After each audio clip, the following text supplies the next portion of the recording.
Hello everyone, my name is Sandeep Devangan. Today we will discuss about electric dipole. सबसे पहले देखते हैं electric dipole क्या होता है। जैसे कि इसके नाम से क्लियर है, इलेक्ट्रिक मीन्स होता है चार्ज और डाइपोल मीन्स होता है टू पोल। तो यहाँ पे जो चार्ज रहेगा उसमें क्या होगा, उसके दो पोल रहेंगे। जैसे कि इसकी डेफिनेशन से क्लियर है, a system of charges equal in magnitude and opposite in nature which are placed very close to each other is called electric dipole. तो यहाँ पे हम लेंगे one charge should be positive Q and one charge should be negative Q, और इन दोनों के बीच का जो लेंथ है उसको लिए हमने 2L। The distance between the two charges is very less. जो डिस्टेंस है दोनों चार्जेस के बीच का वो क्या होगा, बहुत कम होगा। तो ये जो लेंथ है इन दोनों चार्जेस के बीच का उसको कहेंगे हम डाइपोल लेंथ। ये हो गया डाइपोल लेंथ। और देखो यहाँ से इन दोनों चार्जेस से जो लाइन पास हो रहा है, जो लाइन आगे पास होगा उसको क्या कहेंगे हम, एक्सिस ऑफ डाइपोल। ये है एक्सिस ऑफ डाइपोल।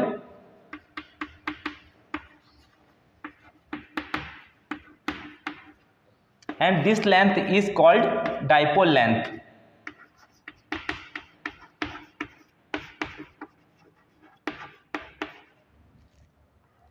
और ये जो इलेक्ट्रिक फील्ड प्रोड्यूस करेगा जो इलेक्ट्रिक डाइपोल, उसमें कहेंगे हम डाइपोल फील्ड। अब इसका एग्जांपल देख लेते हैं। हम जानते हैं हाइड्रोक्लोरिक एसिड। हाइड्रोक्लोरिक एसिड में एक हाइड्रोजन होता है, एक क्लोरीन होता है। एग्जांपल है इसका HCl।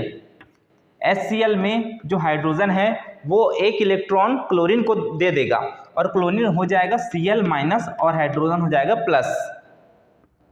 ये हाइड्रोजन हो गया और ये हो गया क्लोरीन। ये radius of hydrogen and this is radius of chlorine. तो इन दोनों के बीच का जो डिस्टेंस है इस हाइड्रोजन का और इस क्लोरीन का, वो क्या है, बहुत कम रहेगा। Distance between this is very less. यहाँ पे प्लस ई चार्ज है, यहाँ पे माइनस ई चार्ज है। हाइड्रोजन ने एक इलेक्ट्रॉन क्लोरीन को दे दिया तो क्लोरीन क्या हो गया, नेगेटिव हो गया। ठीक है, तो जो हाइड्रोक्लोरिक एसिड है उसको कहेंगे हम electric dipole. And the some other example is NaCl, H2O and etcetera. N2H2 is also example of electric dipole. अब हम देखते हैं electric dipole moment. Electric dipole moment क्या होता है। इलेक्ट्रिक डाइपोल मोमेंट से हम इलेक्ट्रिक डाइपोल का स्ट्रेंथ को मेज़र करते हैं। अब देखते हैं इलेक्ट्रिक डाइपोल मोमेंट का definition. Electric dipole moment is equal to the product of magnitude of any one charge of dipole and the distance between the two charges. तो electric dipole moment है उसका जो मैग्नीट्यूड है वो किसी एक charge के मैग्नीट्यूड और जो डाइपोल लेंथ है उसके प्रोडक्ट के इक्वल होगा। जैसे कि हमने देखा है पहले, ये इलेक्ट्रिक डाइपोल है, ये प्लस क्यू चार्ज हो गया, ये माइनस क्यू चार्ज हो गया, और दोनों का जो डिस्टेंस है वो है 2L। तो यहाँ पे एक चार्ज क्यू है तो क्यू इसका मैग्नीट्यूड प्लस क्यू का जो है वो क्यू लिए, और जो दोनों का डिस्टेंस है वो है 2L। तो इलेक्ट्रिक डाइपोल मोमेंट को शो करते हैं हम P से, वेक्टर P से। तो electric dipole moment is equal to होगा Q इंटू 2L।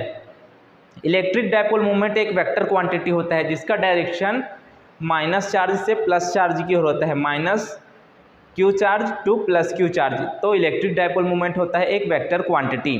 अब देखते हैं इसका जो यूनिट, ऐसा यूनिट वो क्या होगा।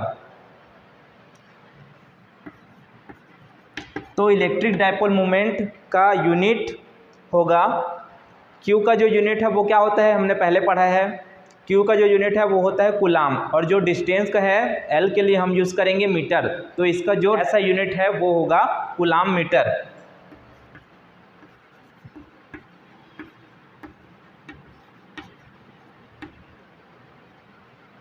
इतना क्लियर हो गया। अब उसके बाद हम देखेंगे इलेक्ट्रिक डाइपोल मोमेंट का डायमेंशनल फार्मूला। तो इलेक्ट्रिक डाइपोल मोमेंट का डायमेंशनल फार्मूला निकालने के लिए हमें क्यू का डायमेंशनल फार्मूला चाहिए। क्यू का डायमेंशनल फार्मूला हमने प्रीवियस लेक्चर में डिस्कस कर चुका है, तो इसका डायमेंशनल फार्मूला निकालते हैं अब।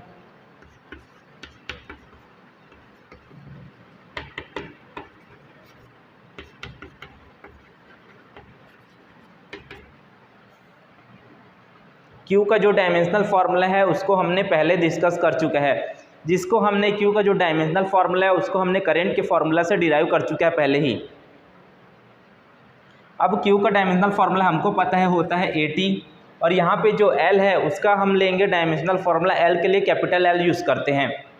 ये हो गया L, तो यहाँ से इसका जो डायमेंशनल फार्मूला आएगा, यहाँ पे M नहीं है तो यहाँ पे लेंगे M0 ATL।